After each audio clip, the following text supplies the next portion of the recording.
சீமான் வந்து அந்த கட்சியை கிட்டத்தட்ட டிஸ்மேண்ட்லிங் கண்டிஷனில் தான் கொண்டு போகிறார்.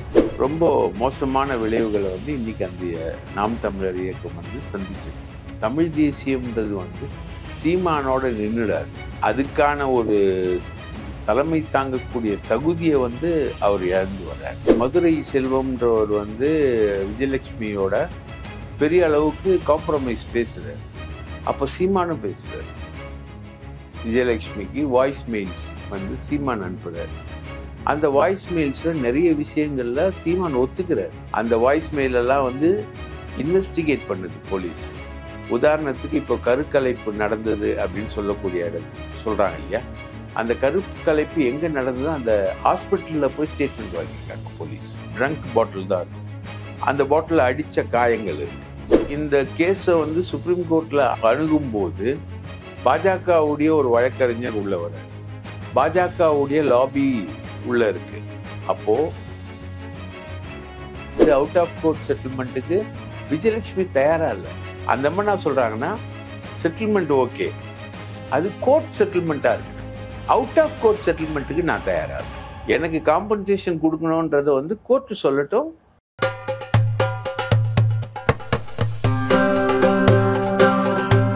Kareem's Biryani Paradise at Liberty and Catering Services, கோடம்பாக்கத்தின் அறுசுவை அடையாளம்.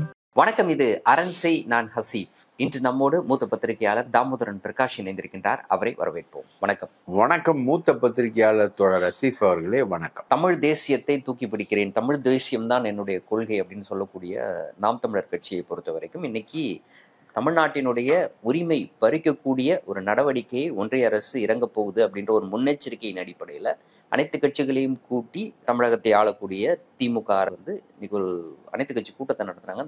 அந்த கூட்டத்தில் கூட வந்து நாம் தமிழர் கட்சி கலந்து கொள்ளவில்லை. அப்படின்ற போது இதை எப்படி பார்க்கிறது, என்ன நடக்குது நாம் தமிழர் கட்சியில? லாஸ்ட் டைம் நீங்க பேசும்போது ஒரு விஷயத்த சொன்னீங்க, இனி நாம் தமிழரினுடைய அந்த எதிர்காலம் அப்படின்றது கொஞ்சம் கொஞ்சமா தேய்பிறை போன்று அதுல இருந்து எல்லாருமே விலகி இன்னைக்கு தாவேக்காக போயிட்டு இருக்காங்க அப்படின்ட்டு. இப்படிப்பட்ட ஒரு நெருக்கடியான சூழல்லையும் கூட இந்த மாதிரியான ஒரு பொலிட்டிக்கல் ஆப்பர்ச்சுனிட்டி வரும்பொழுது நம்முடைய நிலை, நம்முடைய ஸ்டாண்டை போய் பதிவு செய்யறதுக்கு ஒரு பொது இடம் கிடைக்கும் பொழுது அதை பயன்படுத்தி கொள்ளாமல் அதை தவிர்ப்பது அப்படின்றது சீமானினுடைய எதை காண்பிக்கிறது? சீமான் எதை நோக்கி அந்த கட்சியை எடுத்துட்டு போறாருன்னு? சீமான் வந்து அந்த கட்சியை கிட்டத்தட்ட டிஸ்மேண்ட்லிங் கண்டிஷன்ல தான் கொண்டு போறாரு. அந்த கட்சியுடைய பிறப்பே வந்து ஒரு ஆபத்தான பிறப்பு. இலங்கையில வந்து தமிழர்கள் வந்து படுகொலை செய்யப்படுகிறார்கள். படுகொலை செய்யப்பட்டு அந்த துயரம் வந்து தமிழ் மண்ணை வந்து வாட்டுது. அப்போ வந்து தமிழ் தேசியத்திற்கான தேவை என்பது தமிழக மண்ணில் இருக்குது. அந்த தமிழ் தேசியத்திற்கான தேவையை ஒட்டி பிறந்த கட்சி தான் வந்து சீமானுடைய கட்சி. இந்த கட்சியுடைய பிறப்புக்கு வந்து தாதி வேலை பார்த்தவர்கள், செவிலியர் வேலை பார்த்தவர்கள் வந்து கோவை ராமகிருஷ்ணன், கொளத்தூர் மணி, இந்த டீம் பெரியார் இயக்கத்தில் இருந்த, பெரியார் மீது பற்று கொண்ட ஒரு மிகப்பெரிய டீம். பெரியார் யார் யாரெல்லாம் கொஞ்சம் முற்போக்கா சமூகத்துக்காக சிந்திச்சவங்க, சமூகத்துக்காக செயல்படுத்தியவர்கள், இவங்கெல்லாம் வந்து இந்த மூமெண்ட்டுக்கான தோற்றுவாயா அமைஞ்சாங்க. அந்த மூமெண்ட் இப்போ ஃபார் எக்ஸாம்பிள் ஜெகத் கஸ்பர், அவர் வந்து இந்த மூமெண்ட்டுக்கான தோற்றுவாயாக இருந்தார். நடிகர் மணிவண்ணன், அவர் வந்து நாம் தமிழர் கட்சிக்கான தோற்றுவாயாக இருந்தார். இவங்க எல்லாமே வந்து நல்லவங்க. அந்த ஈழத்தமிழர்கள் லட்சக்கணக்கில் படுகொலை செய்யப்பட்டது வந்து ஆறா துயர். அது தமிழ் ஈழம் என்பது ஒரு இனத்துடைய கனவு, ரைட்டா? இப்போ மார்க்ஸோட காலங்களில் வந்து அயர்லாந்து புரட்சி பற்றி மார்க்ஸ் வந்து பேசுவார். ஐரிஷ் விடுதலை போராட்டம், ஐரிஷ் விடுதலை போராட்டத்தை பற்றி மார்க்ஸ் பேசுவார். அது ஒரு கனவு, ரைட்டுங்களா? அதுக்கான இஷ்யூ வந்து இன்னைக்கு வரைக்கும் இருக்குது. அங்கே இருக்கக்கூடிய தேசிய இன பிரச்சனையை பற்றி பேச்சு வந்து அங்கே இருக்குது. இப்போ பாலஸ்தீனில் வந்து இருக்கக்கூடிய மக்களுடைய கனவு, அந்த சுதந்திர பாலஸ்தீனம் அப்படின்றது வந்து ஒரு மிகப்பெரிய கனவு. அது மாதிரி ஒரு மிகப்பெரிய கனவு வந்து தமிழர்களுடைய கனவு வந்து தமிழர்கள் வஞ்சிக்கப்பட்ட பொழுது, சிங்கள பேரினவாதம் அச்சுறுத்திய போது அவங்களுக்கு தோன்றியது வந்து தமிழ் ஈழம். அந்த வீரம் செறிந்த போராட்டத்தை போய் பார்த்துட்டு வந்து அந்த இன அழிப்புக்கு பிறகு அதோட விளைவுகளை வந்து தமிழகத்துல பேசுறதுக்கு ஆள் வேணும். அதுக்காக தோன்றின ஒரு மாபெரும் இயக்கம் தான் நாம் தமிழர். அதில் ஈடுபட்டவங்க எல்லாமே வந்து விற்பனர்கள், நல்லவர்கள் அப்படிதான் இருந்தாங்க. ஆனால் அதுக்கு தலைமை வந்து சீமான் அப்படின்ற ஒரு கேரக்டருக்குள்ள அந்த தலைமை போனது தான் அது மிகப்பெரிய அபார்ட்டிவாக முடிஞ்சுது. அந்த ரொம்ப மோசமான விளைவுகளை வந்து இன்னைக்கு அந்த நாம் தமிழர் இயக்கம் வந்து சந்திச்சிருக்கு. எப்படி அதிமுக வந்து எடப்பாடி பழனிசாமி இல்லாமல் சர்வைவ் ஆகுமோ, அதே மாதிரி வந்து சீமானுடைய கட்சி சீமான் இல்லாமல் சர்வைவ் ஆகும். அந்த நாம் தமிழர் அப்படின்ற ஒரு விஷயமும் தமிழ் தேசியம்ன்றது வந்து சீமானோட நின்றுடாது. அதுக்கான ஒரு தலைமை தாங்கக்கூடிய தகுதியை வந்து அவர் இழந்து வர்றாரு. கொஞ்சம் கொஞ்சமாக அவர் இழந்து வர்றாரு. அவரால் இன்னைக்கு எனக்கு கிடைக்கக்கூடிய தகவல்கள் வந்து அவருடைய சொந்த வீட்டுக்குள்ளேயே அவரால் உட்கார முடியல. அவ்வளோ கடுமையான எதிர்ப்பு அவருக்கு வந்து பெரிய அளவுக்கு வந்துகிட்டு. அதே மாதிரி அவர் எங்கேயோ வீட்டை விட்டு வெளியே போயிட்டு எங்கேயாவது ஒரு நிகழ்ச்சிகளில் இந்த நிகழ்ச்சிகளில் தன்னை ஈடுபடுத்தி முழுமையாக தன்னை தொலைத்து கொண்டு போகக்கூடிய ஒரு விஷயம்தான் இருக்கு. இந்த வழக்கும் வந்து அவருக்கு மிகப்பெரிய சிக்கலா மாறிட்டு இருக்கு. ஆனா வழக்கை பொறுத்த வரைக்கும் எல்லாருமே உச்சநீதிமன்றத்திற்கு இந்த வழக்கு போகும்பொழுது உச்சநீதிமன்றத்திலிருந்து எதிர்பார்த்த விஷயம் வேறொன்றாக இருந்தது. இதற்கு இடைக்கால தடை, சீமானுக்கு எதிரான இந்த வழக்கு தொடர்பான இடைக்கால தடை அப்படின்றது உச்சநீதிமன்றம் கொடுக்காது. ஏனென்றால் குற்றம் சுமத்திய அந்த திரைக்கலைஞருக்கு எதிராக சீமான் பொதுவெளியில பேசிய விஷயங்கள் இதெல்லாம் வந்து உச்சநீதிமன்றம் சகித்து கொள்ளாது. அதன் அடிப்படையில அவருக்கு நிவாரணம் கிடைக்காது அப்படின்னு யோசிச்ச போது உச்சநீதிமன்றம் அவருக்கு ஒரு சிறிய நிவாரணத்தை கொடுத்து அதோடு சேர்ந்து அவுட் ஆஃப் கோர்ட் செட்டில்மெண்ட் அப்படின்ற அளவுக்கு வந்து நீதிமன்றத்துக்கு வெளியில வந்து பேச்சுவார்த்தை நடத்தி சுமூக முடிவு எட்டுங்கள்ன்ற அளவுக்கு வந்து அறிவுரை வழங்குச்சு. அப்படின்னா இதை எப்படி பார்க்கறது? பிவி நாகரத்னான்றவங்க தான் ஜட்ஜு. கூட ஒரு ஜட்ஜு ஷர்மான்னு இருந்தார். இன்னொரு வழக்கறிஞர் அங்கே வந்து துபே அப்படின்னு ஒரு வழக்கறிஞரும் அங்கே வந்து நடுவில் வர்றார். இப்போ இங்கே வந்து இளந்திரையன் சார் வந்து முழுக்க முழுக்க இந்த வழக்கை ஆராய்ஞ்சு அதை கிட்டத்தட்ட ஒரு தீர்ப்பு மாதிரியே அவர் கொடுத்தார். இதில் வந்து நீங்கள் வந்து காதலிக்கிறதா நடித்து அந்த பொண்ணை ஏமாத்திருக்கீங்க அப்படின்றது.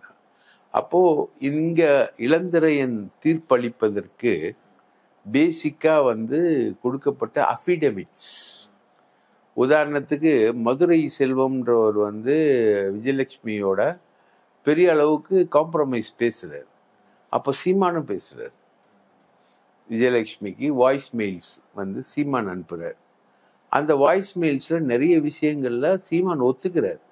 அவங்க 2 பேருக்கு இடையில இருந்த ரிலேஷன்ஷிப்னா எப்படிலாம் நடந்தது, என்னென்ன சம்பவம் நடந்தது, போனது வந்தது அப்படின்றதெல்லாம் வந்து அவர் வாய்ஸ் மெயிலாக நிறைய ஒத்துக்கிறார். அந்த வாய்ஸ் மெயிலெல்லாம் விஜயலட்சுமி வந்து சப்மிட் பண்ணுறாங்க. அந்த வாய்ஸ் மெயிலெல்லாம் வந்து இன்வெஸ்டிகேட் பண்ணுது போலீஸ். உதாரணத்துக்கு இப்போ கருக்கலைப்பு நடந்தது அப்படின்னு சொல்லக்கூடிய இடம் சொல்கிறாங்க இல்லையா, அந்த கருக்கலைப்பு எங்கே நடந்ததோ அந்த ஹாஸ்பிட்டலில் போய் ஸ்டேட்மெண்ட் வாங்கியிருக்காங்க போலீஸ். கருக்கலைப்பு எந்த மருத்துவமனையில் நடந்ததோ அந்த மருத்துவமனைக்கு போய் ஸ்டேட்மெண்ட் வாங்கியிருக்காங்க. அவ்வளோ டீட்டெயில்டான ஒரு இன்வெஸ்டிகேஷன்.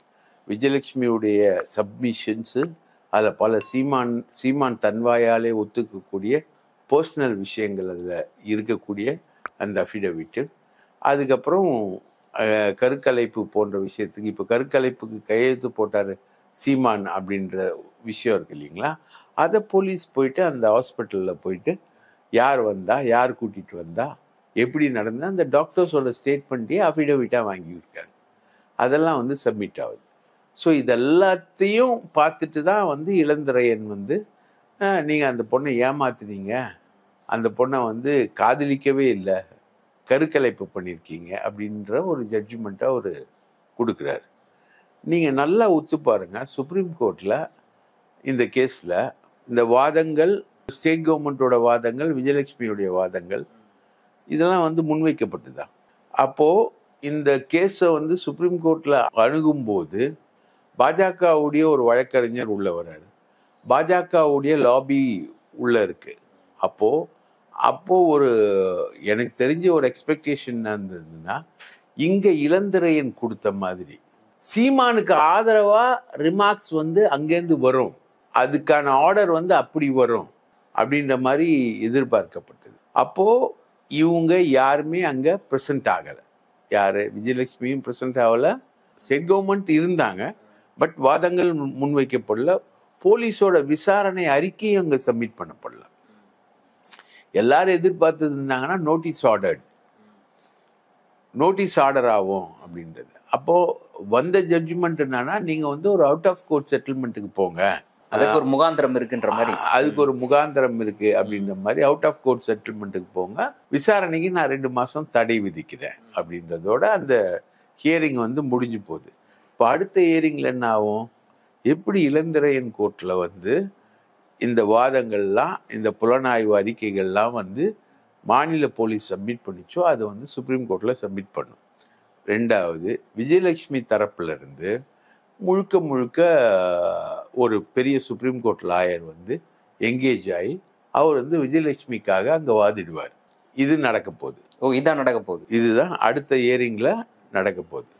அந்த ஹியரிங் வந்து நாகரத்ன அம்மா வந்து பில்கிஸ் பானு வழக்கிலேயே பெரிய அளவுக்கு அந்த அம்மா தீர்ப்பு அளித்தவங்க, ரைட்டா? அவங்க கூட இருக்க ஜட்ஜை பற்றி எனக்கு தெரியாது. ஷர்மா யார், அவரோட விஷயங்கள் அப்படின்றது தெரியாது. ஸோ அடுத்தது வந்து இந்த வாதங்களை வந்து நாகரத்ன அம்மா கேட்டே தீரணும். அந்த அளவுக்கு ஆழ்ந்து போகும். இப்போது நீங்கள் அவுட் ஆஃப் கோர்ட் செட்டில்மெண்ட்டுக்கு போகிறீங்க அப்படின்னா, அதுக்கு வந்து அவுட் ஆஃப் கோர்ட் செட்டில்மெண்ட்டுக்கு விஜயலட்சுமி தயாராக இல்லை, சீமானும் தயாராக இல்லை. இப்போ அவுட் ஆஃப் கோர்ட் செட்டில்மெண்ட்டுக்கு போயிட்டு ஒரு விஷயத்தை சால்வ் பண்ணோம் அப்படின்றதுக்காக சீமான் ஃபேமிலியிலேருந்து ஒரு லூயிஸ்னு ஒருத்தர், அவரோட ஒன்று விட்ட தங்கச்சி கணவர் லூயிஸ்ன்றவர் வந்து விஜயலட்சுமி கிட்ட பேசுகிறாரு. அந்த ஆடியோவும் ரிலீஸ் ஆகுது. இப்போ விஜயலட்சுமி கிட்ட இருந்து அந்த ஆடியோவும் இப்போது ரிலீஸ் ஆகுது. அந்த லூயிஸ் பேசும்போதும் விஜயலட்சுமி காம்ப்ரமைஸ் ஆகலை. அந்த அம்மா என்ன சொல்கிறாங்கன்னா, செட்டில்மெண்ட் ஓகே, அது கோர்ட் செட்டில்மெண்ட்டாக இருக்கட்டும், அவுட் ஆஃப் கோர்ட் செட்டில்மெண்ட்டுக்கு நான் தயாராக இல்லை. எனக்கு காம்பன்சேஷன் கொடுக்கணுன்றதை வந்து கோர்ட்டு சொல்லட்டும், கோர்ட்டு சொல்கிற காம்பன்சேஷனை சீமான் கொடுக்கட்டும். அப்படி கோர்ட்டு சொல்கிற காம்பன்சேஷனை சீமான் கொடுக்குறாருன்னா எனக்கு இழைக்கப்பட்ட அநீதிகளை வந்து ஒத்துக்கிறாருன்னு அர்த்தம். அதில் அது ரெஜிஸ்டர் ஆகணும்னு விரும்புகிறாங்க. ரெஜிஸ்டர் ஆகணும். அதில் ஒரு சம்பவம் என்னன்னா, இவர் வந்து ஏதோ ஒரு பாட்டில், மோஸ்ட்லி குடிகார பாட்டில் தான் இருக்கும், ட்ரங்க் பாட்டில் தான் இருக்கும், அந்த பாட்டில் அடித்த காயங்கள் இருக்கு. நிலைப்படி இருக்கு இல்லையா, பெரிய ஒரு ஃப்ரேம் நிலைப்படி ஜன்னல், அதில் வந்து மண்டையை இழுத்து அடித்து மோதி நெத்தி எலும்புகள்லாம் சேதமடைஞ்சதுக்கான எக்ஸ்ரேவும் மெடிக்கல் ரிப்போர்ட்டுமே அதுக்குள்ளே இருக்கு. இவ்வளவு கொடுமைகளை வந்து நான் அனுபவிச்சிருக்கேன் அப்படின்னு. ஒன்றும் எல்லாரும் சொல்கிற மாதிரி விலை மாது இவர் சொல்கிறார் இல்லையா, அந்த மாதிரிலாம் எந்த கேரக்டருக்குள்ளேயும் இல்லை. அந்த பொண்ணுக்கு ஒரு நிச்சயதார்த்தம் நடந்திருக்கு, ஒருத்தரோட நிச்சயதார்த்தம் நடந்திருக்கு. அதை தாண்டி அந்த குடும்பம் வந்து இந்துஸ்தான் ஏரோநாட்டிக்கல் லிமிட்டெடில் இருந்த ஒரு குடும்பம், இலங்கையை கொஞ்சம் பேஸ் பண்ண ஒரு குடும்பம் அவங்க. அந்த மாதிரி இருந்தவங்க அந்த அம்மா வந்து சின்சியரான ஒரு லவ்வை தான் சீமான் கிட்டேருந்து எக்ஸ்பெக்ட் பண்ணியிருக்காங்க. அவங்களோட ஒரு ஃபேமிலி ப்ராப்ளத்துக்காக சீமான் கிட்ட போகிறாங்க. சீமான் அப்போ கலைஞர்கிட்ட நெருக்கமாக இருக்கார். எஸ்எஸ்பி சந்திரசேகர்னு தமிழ்ச்சி தங்கப்பாண்டியனுக்கு சொந்தக்காரரு, தங்கம் தென்னரசோட உறவினரி, அவர் நல்ல போலீஸ் ஆஃபீஸர். அவர் மூலமாக வந்து அவங்களுடைய அக்கா கணவர் கடத்திட்டு அந்த இஷ்யூவில் வந்து இவங்க போகிறாங்க. இதுதான் வாழ்த்துக்கள்ன்ற அந்த படம் ஷூட்டிங் அப்போ இந்த இன்சிடென்ட் நடக்குது. இதுக்கு தான் போகிறாங்க. இப்போது அந்த அம்மா ஒரு மென்டல் அப்படின்ற மாதிரி சொல்கிறாங்க அப்படின்னு. அந்த அம்மாவுடைய ஃபர்தர் டேப்ஸ் எல்லாத்தையுமே வந்து பார்க்கும்பொழுது இப்போ வரக்கூடிய டேப்ஸ்லேயும் அந்த அம்மா ரொம்ப தெளிவாக தான் பேசுகிறாங்க. அது மாதிரி மனநிலை பாதிக்கப்பட்டவங்கள மாதிரிலாம் இல்லை. அப்போ நம்ம கிட்ட போய் விசாரிக்கும் பொழுது அந்த அம்மா வந்து எந்த விதமான காம்ப்ரமைஸ்க்கும் இல்லை. இப்போது அந்த அம்மா எந்த விதமான காம்ப்ரமைஸ்க்கும் இல்லைன்னா வழக்கில் சீமான் சிக்கிறது உறுதி தானே. ஆதாரங்கள் ஏராளமாக இருக்குல்ல. அப்போது சிக்கி அதில் வந்து ஒரு தண்டனை கொடுக்கப்பட்டா இன்னைக்கு சீமானுக்காக பேசுகிற வீரப்பன் பொண்ணு வித்யாராணி என்ன பண்ணும்? அவங்க அப்பா மாதிரி நியாயம் கேட்டு நின்றுடுமா? அது மாட்டிக்கொள்ள ரைட்டா. மற்றவங்கெல்லாம் எப்படி பயங்கரமாக கத்துறவங்கெல்லாம், இது பண்ணுறவங்கெல்லாம், சாகுல் அமீதோட பொண்ணு ஃபர்ஹானா, அவங்கெல்லாம் என்ன பண்ணுவாங்க? என்ன பதில் சொல்லுவாங்க? ஒரு பொண்ணை இழிவுபடுத்துனதுக்கு, ஒரு பொண்ணை இது பண்ணதுக்கு. அப்போது இன்னும் நேச்சுரல் ஜஸ்டிஸ் என்பது வந்து சீமான் வழக்கில் இன்னும் வரல. நேச்சுரல் ஜஸ்டிஸ்க்கான களமாடல் கூட சுப்ரீம் கோர்ட்டில் நடக்கலை. இன்றைய தினம் எங்களோடு இணைந்து பல்வேறு தகவல்களையும் கருத்துக்களையும் பகிர்ந்து கொண்டமைக்கு நன்றி. வாய்ப்பளித்ததற்கு மிக்க நன்றி. மீண்டும் ஒரு நேர்காணலில் சந்திப்போம். நன்றி நண்பர்களே. அரண்சை நண்பர்களுக்கு வணக்கம். அரண்சை ஊடகம் சுயேட்சையாக இயங்குவதற்காகவே உருவாக்கப்பட்டது. நாம் செய்கிற வேலை உண்மையிலேயே மக்களுக்காக செய்கிறோம் என்பதை நீங்கள் நம்பினால், வாய்ப்பு இருந்தால் இந்த ரேசர் பே கியூஆர் கோடுக்குள்ளே நீங்கள் வந்து அதை ஸ்கேன் பண்ணி எங்களுக்கு உங்களால் இயன்றதை விருப்பம் இருந்தால் ஆதரவு தெரிவிக்கலாம்.